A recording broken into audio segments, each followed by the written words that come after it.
To explain the concepts in detail, like HPC concepts, mainly synchronization, share concepts, and the data environment, mainly data environments, and also data environments. I just prepared a mm, code using a C. That is, you can see here, like this is normally how you can, I think you know the how to connect to this Google Colab. And if you have a Gmail account, you can connect to the Google Colab, and you can once you log into the Google Colab, you can connect to the runtime environment. You can see here, once you are connected to the runtime environment, you will be able to see the like the Google Python 3 Google Compute Engine backed GPU, that is the RAM size and also disk size. Okay, that is common. I think it's very simple. So next one is, like you can see here, and this is we are going to write the C program that is used in OpenMP. So to explain the concepts related to this few HPC, high performance computing, synchronization, and data environment, etc. So here you can see this. This is a simple C program. Now this is to use the libraries of OpenMP, like omp.h need to be included, and this is the way we can write the C file, so that once you run this shell, then it will create a shared underscore task.c.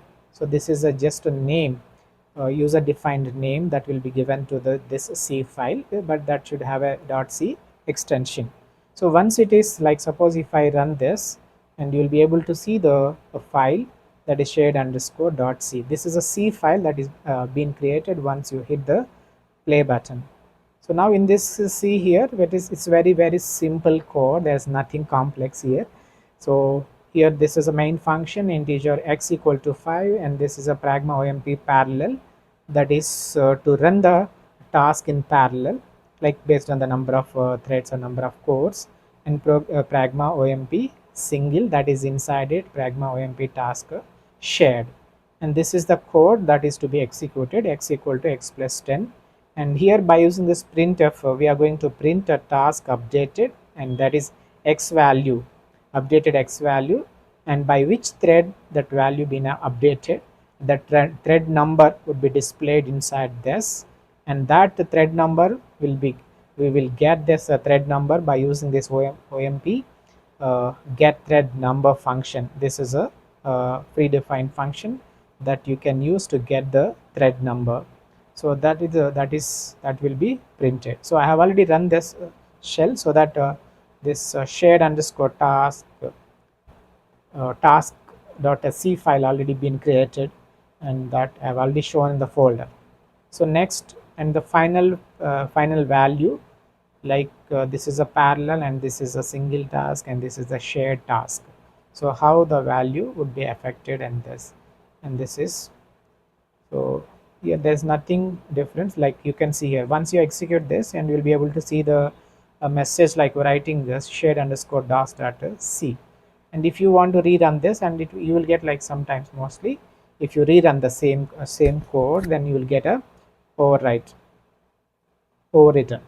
Now that this is a GCC compiler, f open mp, and these are the number of optimization. This is a level of optimization, and this is actual C file, that is shared underscore dot c, and then option O, that is output, and the output should be written as a shared underscore task. So now if you run this code now, and before, and this, there is no shared underscore task file in this folder. Now you will be able to see the shared underscore. So let me reload this one.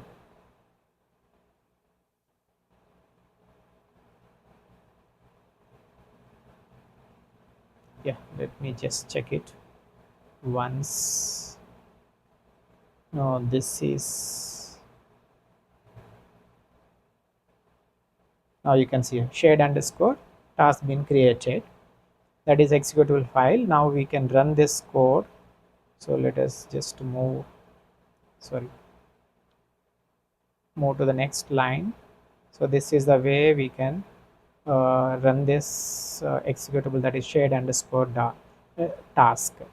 So if you run this, then you will be able to see the output of this. Now this is a task updated exit thread number. Like suppose if I run this again, so here because only thread 1, the number of threads is not defined, so that you can define the number of threads so that you'll be able to see the which thread. So next, this is a another simple code to explain critical, that is a mutual exclusion. So in this case you can see here, so critical, the same like integer sum equal to 0.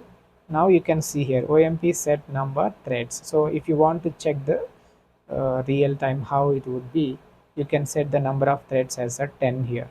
So then you will be able to see how if the 10 threads are involved in this executing the task, then how it would look like. So pragma OMP parallel, this is a parallel region and this is a critical region. Okay, so once it enters into the critical region, that means no other thread is allowed to enter at a time. Okay, the into this critical region. So then sum equal to 1, that is the thread will update the sum value, and now we are going to print this thread percentage d, that is a thread number updated, and which thread updated this sum value and what is the sum value. And these are just to get the thread number, and this is to because to print this percentage d, that is some value. Okay, so now and then once you come out from this, and you can print the final sum. So now let us before just to execute this, so that because uh, now just now we are connected to this runtime, so the previous executed files may not be available. So now if I have run this, now you'll be able to see this critical and this critical.c.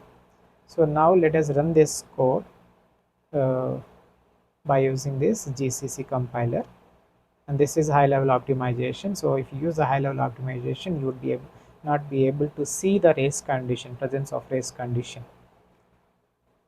So now then it is created the executable file. Now you can run it. So now you can see the output here. This is output. As I said, there are 10 threads, thread numbers starting from 0, 1, 2, 3, 4, 5, 6, 7 like this up to 9. And this is first thread updated the sum, because we are not allowing the more than one thread to enter into the critical region at a time, so that if you allow the multiple threads, there is no synchronization control like a critical, and then we'll get a random like the thread, which thread is going to update and which thread is going to read the value at one, what is the final value, there is no guarantee. So and that's why we would be able to see here like first thread, first it is not like a thread number 3, so first updated the sum value, and then thread number 0 and 4 like this. Suppose if I run this, and this order number, the thread number would changes, but this will not, this will remains. And similarly, like suppose if we run it again, you can see here there is a different thread numbers, like this time first thread number 3 is updated, and then this is second for thread number 4, and this again thread number 3. Okay, so this will be decided at the runtime. So this is how we can use the critical region, that is to allow only the one thread at a time to run the to modify the value. So here only one thread at a time, and higher overhead than the atomic one. So now let us see the atomic in the sample code. This is a lightweight synchronization. So you can see here this is just to define the number of threads to 10, and the count is initialized to 0. It's a pragma OMP atomic, this region count plus plus. I already explained what is the purpose, where we can use this atomic most, where it is most suitable, and then final count would be printed. So let us run this code and then compile it, and then you can see here. So again we use the same, the final count, like, so that is 10. So this is faster than the critical region, and it works only for the simple operations like incrementer, decrementer, like this, aggregate functions. Next synchronization construct is a barrier. and this is a thread synchronization point. So I already explained about this. Let us see how the coding part, okay, so that you will get a more detail in uh, much clarity here. So this is mainly to use to ensure that all the threads reach a point before proceeding to the next phase. So now I will show you how it would. Now this is here in this I'm going to use uh, 6 threads. Okay, so by this OMP set number of threads function we can use to set this number of threads, and then pragma OMP parallel region, and before barrier we are going to print thread number. So how thread numbers and pragma OMP barrier, and this is uh, after the barrier and the thread number. So now it, and now you can see once I run this, and you will be able to see the output, how the barrier is going to affect this thread ordering. So now compile this and run. Now you can see here this is the output of this barrier. Now you can see I have defined set the number of threads as 6. So that is 0 to 5 is the thread numbers. So now you can see here all thread numbers are printed, okay, before we move on to the next phase. And this is the next phase after barrier phase, and this is before barrier phase. So it ensures, barrier ensures that all the threads completed before we move on to the next phase. So now you can see here the second phase or the barriers. If there is no such barrier construct, and you will be able to see the message like randomly, it will print like a before or after, and you will be able to see the output that is mixed, like before barrier and after barrier. That means no thread will that means there is no condition to wait for the rest of the threads. Like if suppose if any one thread completes its execution, it will not wait for the any other threads to complete. So that's why. So if you want like all the threads to complete their task before we move on to the next phase, and then we use the barrier construct. So it's all threads wait. So implicit barrier exists at the end of the parallel. Next one is order, that is to maintain the loop order. So this preserves the sequential order inside the parallel loop. Sequential order one by one. So pragma parallel for ordered for I equal to 0. This is a for loop, pragma OMP ordered. So iteration numbers, percentage, and executed by thread. Which thread is executing which iteration. So, and this is to get the thread number, this is iteration number. So let me run this code.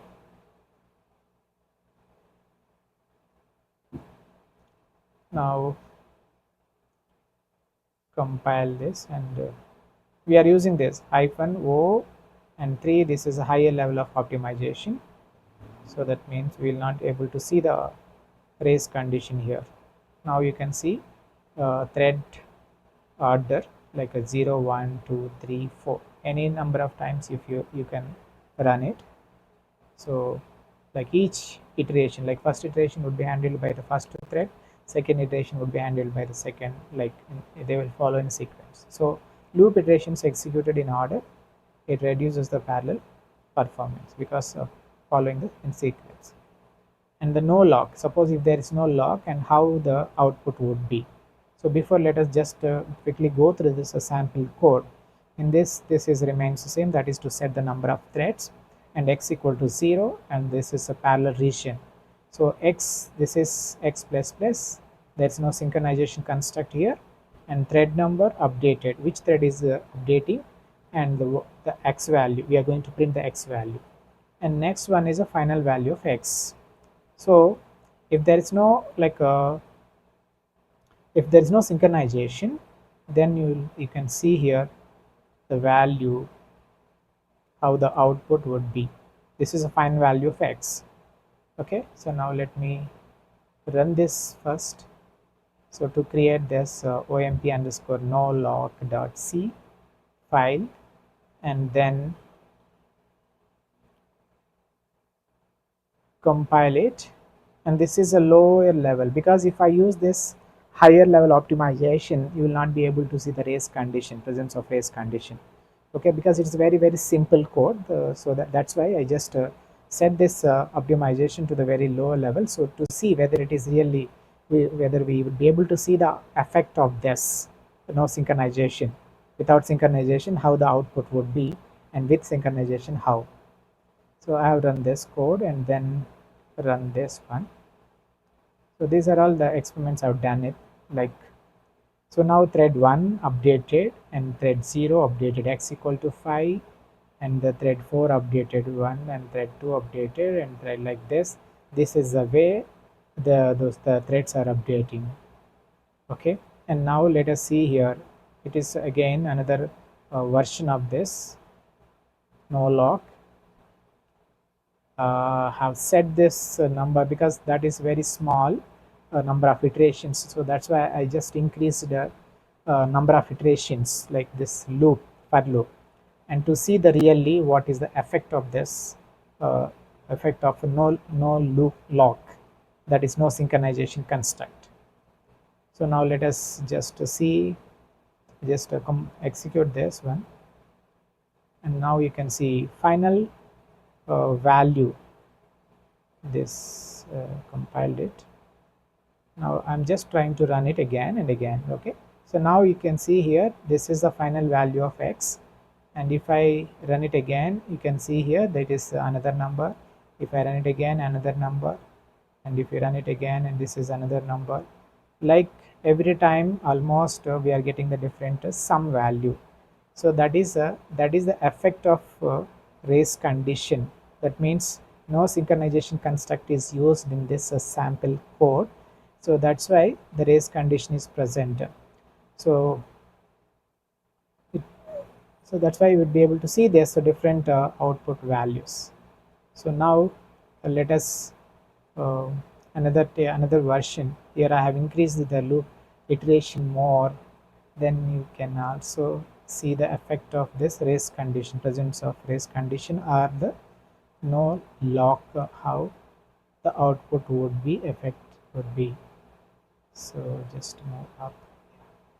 If you run this one, you can see this is the expected value, the sum, and but it is printed like this is the sum value. Now if I run it again, you would be able to see it here, because expected is always same, but actual value, because which thread is going to update the last value and which is, that is, there's no uh, coordination like I explained in the previous video. That is a race condition is a simple animated example of withdrawing and depositing money on the same account. Okay, so you can see here. So if you just set a very, if you take a very small like a number of simple iterations, like you would be not able to see the effect of race condition here.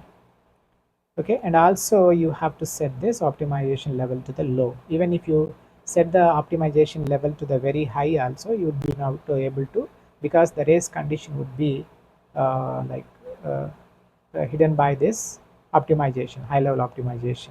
Now this is a simple, another simple code where we use the lock.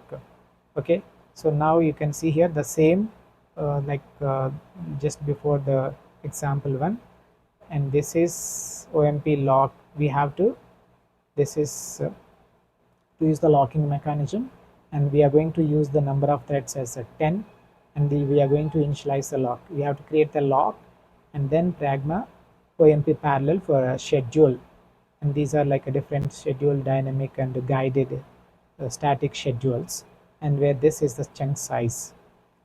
So like every time, so one task will be assigned to the thread. Okay, that is a chunk size that we will, I already explained in the previous videos. And now this is a iteration the same as the previous code, and now OMP set lock. Now we have to acquire the lock, an integer, the temp value, that is x, and us sleep, that is a forced overlap, that is safe now. Next xc will be updated by the temp plus 1, and then we have to unset the lock. Okay, so then we have to release the log. That means if you have a log, then no other thread or process will be allowed to modify that value. So next, once we no longer useful this log, and we can destroy the log so that other threads of the process will acquire that. So then we print the expected value and the actual value. So now in the previous sample code, I've shown you the difference between the expected value and the actual values. That is, every time the actual values that is produced because of the absence of synchronization mechanism, and also the presence of race condition. So now let me just run this code so that you will be able to see how the effect of locking mechanism. Like here you can see expected value print, we are going to print it, and first compile the code by using the GCC compiler, and I have used the optimization level, and now I can run this code. You can see here it is taking little time. Yes, so there's a warning. Yeah, expected is this value and actual also value. Okay, let me run it again. Even if you run it any number of times, it would always produce the same output. Okay, so that is the way we can avoid the race condition with the help of locking mechanisms. So this is a fine-grained control over the critical section. This is again the same example. This you can see here. This earlier we saw this update x value is randomly changing, and but now you can see here it is sequentially, but this changes. Like suppose if I run it again, and this, because I have not run this code, so that's why we are getting this error. So this is mainly to manage the logs. It is more flexible and more error prone. So next there are three tasks, as I said, so now let us understand the tasks. That is basic task creation, like a static, dynamic, and guided tasks. Then you'll be able to see the here. And this work integer id, this is a function we have created, user defined function, and this is going to print the task id executed by the thread, and this is just to get the thread number and to print the id. Integer main, this is number of threads we are going to use here in the parallel region, OMP parallel, and pragma single. And the single thread percentage creates tasks, and this which thread is created this task, that will be printed pragma OMP task work 1. We are calling this function, and 1, and pragma OMP tasks 2 work 2. So that is integer id. This function we are passing this work function integer id. So id is nothing but a thread number. That we will get by using this OMP get thread number. And there are 3 tasks, 4 tasks, like 5, and there are 6, like so. Now print all the tasks completed. So first let us just, because this is very simple, once you understand the theory, then it will be very easy to understand this simple code. You can also write in other programming languages also, because this OpenMP parallel programming is supported by the C, C++, and also the Fortran. So I've run this code, that file been created, and then so compile it, and this is a basic task. You can see here the single thread 2 creates the task 1 executed by thread, task 3 executed by thread 1. Like this, all tasks are completed. So only one thread creates the task, that is a single. Okay, so any thread can execute the task, so order of execution is not guaranteed in this case. So if you use the tasks with the shared data, now you can see here the shared of x, In the task 1 set x equal to, that is a thread number, and the task wait we are asked, so we are forcing to wait, and then task shared, and the next is second task 2. Okay, and now let us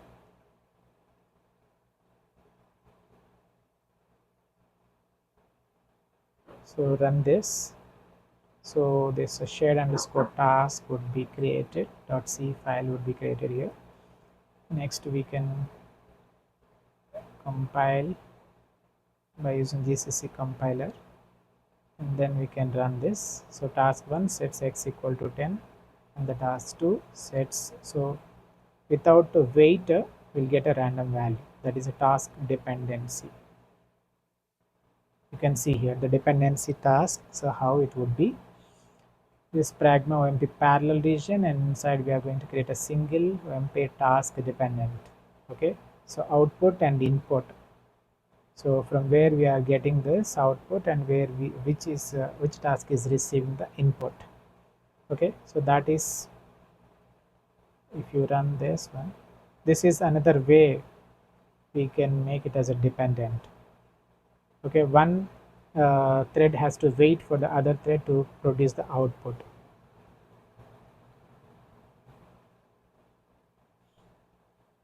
This one here, so now this is the way you can control it. Okay, so nested tasks, this is just we can create as many tasks like this.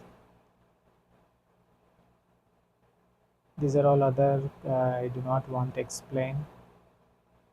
And here this is a with and without a task dependency. If there is no task dependency, how the output would be, like suppose, and you just to go look at this code, pragma omp task t1 rise to x, omp task shared x equal to 2, task 2 reads x, pragma omp task shared, and this is, so if just run this, so task 1, and then so compile this and then run the code.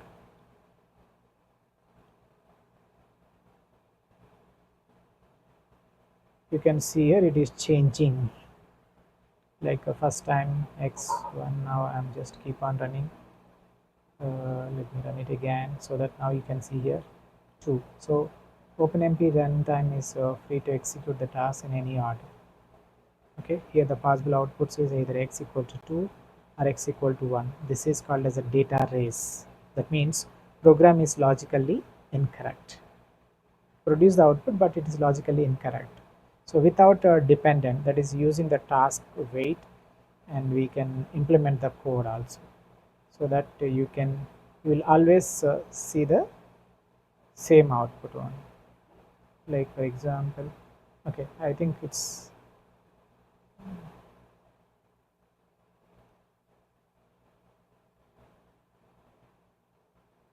and these are the scheduling, so static, dynamic, and guided, and these concepts I will explain the next lecture. And open synchronization constructs, these are also will be explained in the next video. Thank you for watching this video. If you like this, so please subscribe, uh, share, and like the video. Thank you for watching it again.